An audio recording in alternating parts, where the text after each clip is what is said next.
नमस्कार मैत्रिणींनो, आम्ही मैत्रिणी या चॅनलवर सर्वांचे स्वागत आहे। तर चला मैत्रिणींनो, आज आपण नागपूरमध्ये लागलेल्या महालक्ष्मी सरस या प्रदर्शनीला भेट देणार आहे। तर आता बरोबर 11 वाजले आहे व आम्ही घरून आमच्या कॉलनीतून निघालो आहे। आम्ही मैत्रिणी तिथे जाण्याचा बेत ठरवला आहे।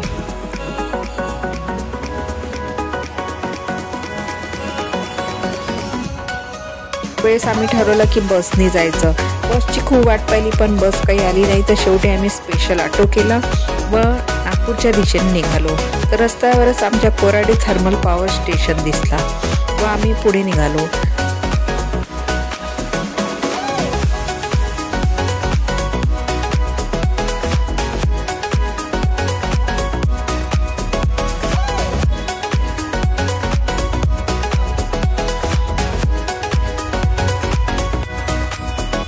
समोर आमच्या 2 मैत्रिणी मॉडर्नला आमची वाट पाहत होते, ते पण आमच्यासोबत येणार होत्या। तर आम्ही त्यांना पण मॉडर्नमधून पिक केलं व मज्जा करत करत नागपूरच्या दिशेने निघालो।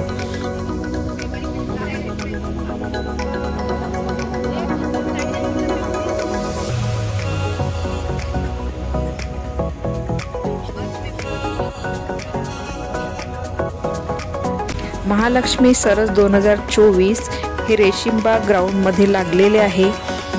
तर आम्ही आता रेशीमबाग ग्राउंडजवळ पोचलेलो आहे आणि आता आम्ही गेटमधून एंट्री घेतली व आतमध्ये गेलो।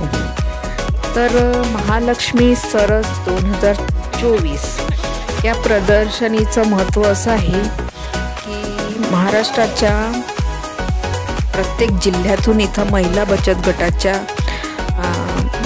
म्हणजे लोकांनी इथं स्टॉल्स लावले आहे। तर इथं 150 प्रकारचे स्टॉल लावण्यात आलेले आहे आणि 100 प्रकारचे खाण्याचे स्टॉल म्हणजे फूडचे स्टॉल लावण्यात आलेले आहे।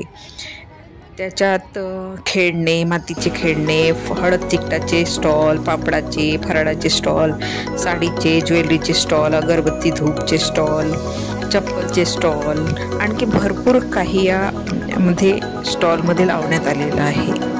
तर त्याच्यात नागपूर, गोंदिया, भंडारा, गडचिरोली, वर्धा, अमरावती, अकोला, बीड, रायगड, रत्नागिरी, धाराशिव, संभाजीनगर, हिंगोली अशा प्रत्येक जिल्ह्यातून आलेल्या बचत गटाने स्टॉल लावले आहे आणि ते खरंच खूप सुंदर आहे, कारण ते हे सर्व त्यांनी हाताने बनवलेले आहे आणि ते त्यांनी विक्रीस ठेवलेले आहे।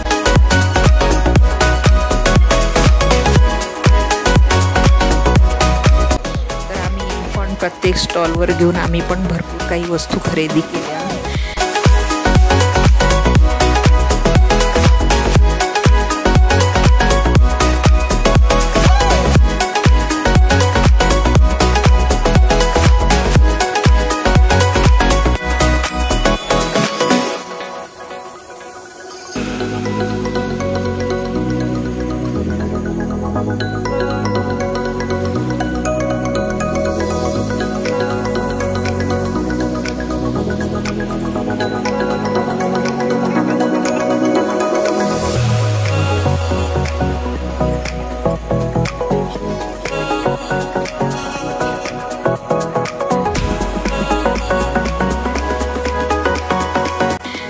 तर सर्व खरेदी झाल्यावर आम्ही बाजूच्या 100 प्रकारच्या जेवणाचे स्टॉल लागले होते तिकडे आम्ही गेलो।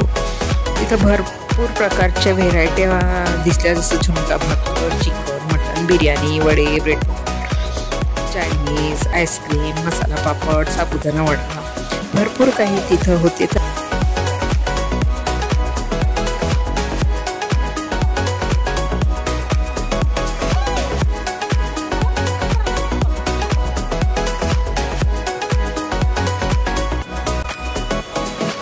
आम्ही तसं जेवण करून आलो होतो, तर आम्ही मग मसाला पापड, साबुदाणा वडा, पकोडे आणि ब्रेड पकोडा घेतला आणि मस्तपैकी एन्जॉय केला। तर मग सर्वांनी आम्ही मावा कुल्फी पण खाल्ली व खूप सारी मजा केली। मैत्रिणींनो, जर व्हिडिओ आवडला असेल तर आमच्या व्हिडिओला लाईक शेअर करा। चॅनलवर नवीन असाल तर सबस्क्राईब करा। पुन्हा भेटूया अशाच नवनवीन व्हिडिओ सोबत। धन्यवाद।